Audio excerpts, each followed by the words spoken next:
আসসালামু আলাইকুম দর্শক, আবারও একটি ভিডিও দেখাই। সাভারে কোটা সংস্কার আন্দোলনে বিক্ষোভরত শিক্ষার্থীদের একজন গুলিবিদ্ধ হয়ে নিহত হয়েছেন। আজ বৃহস্পতিবার দুপুরে সাভার বাজার বাস স্ট্যান্ড এলাকায় এই ঘটনা ঘটে। দর্শক, এই ভিডিওটি আপনারা নিশ্চয়ই সবাই দেখেছেন ইতিমধ্যে সোশ্যাল মিডিয়াতে। এখন আর সেটি পাওয়া যাচ্ছে না, হয়তো কর্তৃপক্ষ রাখতে চাননি। ভয়ঙ্কর এই ভিডিও দেখলে স্বাভাবিকভাবে পুলিশের প্রতি মানুষের বিক্ষোভটা জন্ম নেবে। নানা বিবেচনা হয়তো সেটি সোশ্যাল মিডিয়া থেকে সরিয়ে নেওয়া হয়েছে, কিন্তু ইউটিউবে কোনো ইউটিউবে এটি দেখা যায়। তো দর্শক, দুর্ভাগ্য হচ্ছে এই যে অনেকে জানেন না, সবাই দেখেছেন সেই নির্মম দৃশ্য। অনেকে এখন দেখতেও চান না, মানে ভয় পায়। এটি কি হয়েছিল সেদিন, যাকে ফেলে দেওয়া হয়েছিল, কে সে, তার পরিচয় কি আপনারা বিস্তারিত জানেন? আজকে প্রথম আলোতে তার একটা বিস্তারিত পরিচয় তুলে ধরেছে। সরকারি চাকরিতে কোটা সংস্কারের দাবিতে আন্দোলনকে কেন্দ্র করে সাভারের পাকিজা মডেল মসজিদের কাছে গত 18 জুলাই ঘটনাটি ঘটে। চরম একটা মুহূর্তে, এবং তারপরেই 19 তারিখ থেকে ইন্টারনেট বন্ধ হয়ে যায়। পুলিশের একটি সাজোয়া যানের উপর থেকে একজনকে টেনে নিচে ফেলা হলো। তিনি সাজোয়া যানের চাকার কাছে সড়কে পড়ে থাকেন। এরপর পুলিশের এক সদস্য সাজোয়া যান থেকে নিচে নামেন, এক হাত ধরে তাকে টেনে আরেকটু দূরে সড়কে ফেলে রাখেন। এখানে শেষ নয়, পরে কয়েকজন পুলিশ মিলে তাকে টেনে সড়ক সেই বিভাজকের উপর দিয়ে অপর দিকে ফেলে দেন। মানে কত নির্মম! তখনও কিন্তু একটু নড়াচড়া করছিল। যে তাকে যখন ফেলে দেওয়ার পরে প্রথমে রাস্তায় সে পড়ে, সড়কের যে ডিভাইডার, উঁচু ডিভাইডার, সেই ডিভাইডারের এক পাশে। আবার কয়েকজন এসে ওই ডিভাইডারের উপর থেকে আর ওই পাশে ফেলে দেয়। ওই উপর থেকে ডিভাইডারের পর থেকে আবার সে নিচে পড়ে।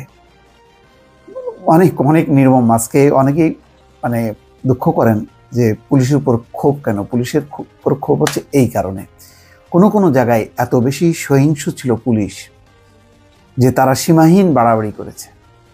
এইভাবে মানুষকে কখনো মারেন। এটা কোনো শত্রুপক্ষকেও কোনোদিন মনে করেন, এখানে যদি বাংলাদেশের সাথে অন্য একটা দেশের যুদ্ধ হতো, সেই যুদ্ধেও অন্য দেশের কোনো নাগরিককে, কোনো মানুষকে, যে অলরেডি একেবারে মৃতপ্রায়, সেই মৃতপ্রায় কোনো মানুষকে এইভাবে নির্যাতন নিপীড়ন করে না। এবং আন্তর্জাতিকভাবে এটা কঠোরতম শাস্তি প্রযোজ্য।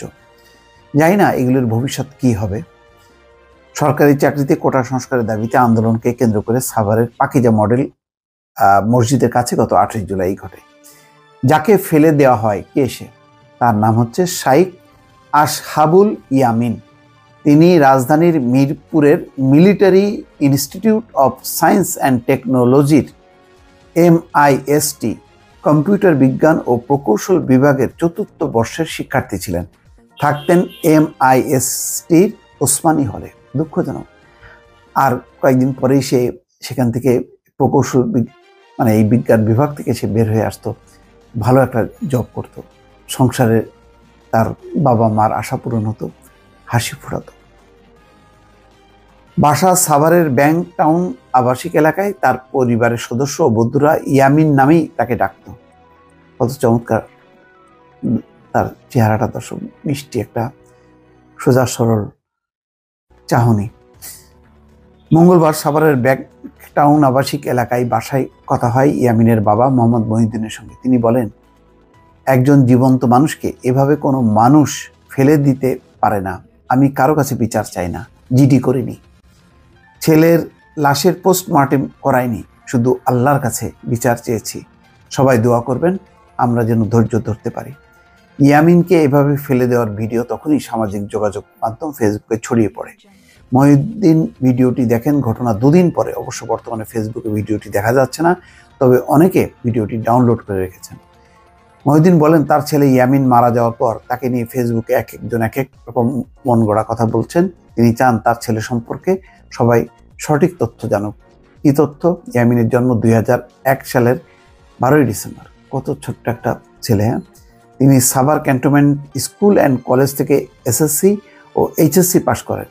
এই দুই পরীক্ষা সহ বাংলাদেশ কেমিস্ট্রি অলিম্পিয়াড, গণিত অলিম্পিয়াডে পাওয়া সনদ ও বিভিন্ন কাগজপত্র গুছিয়ে রেখেছিলেন ইয়ামিন। বাবা মহিউদ্দিন ছেলের একটি সনদ দেখাচ্ছিলেন আর স্মৃতিকাতর হয়ে পড়ছিলেন। তার মানে মেধাবী শুধু ছাত্র না, কেমিস্ট্রি অলিম্পিয়াড ও গণিত অলিম্পিয়াডে সে সনদও পেয়েছে, সেই সনদগুলো দেখাচ্ছিলেন। দর্শক, এরকম কত দুঃখের কাহিনী কত পরিবারের মাঝে ছড়িয়ে আছে। এর দায় কার? এই শোক বহন করার, এই শোকের বোঝা বহন করার মতো অবস্থা কি সব পরিবারের আছে? দর্শক, ভালো থাকবেন। আল্লাহ হাফেজ।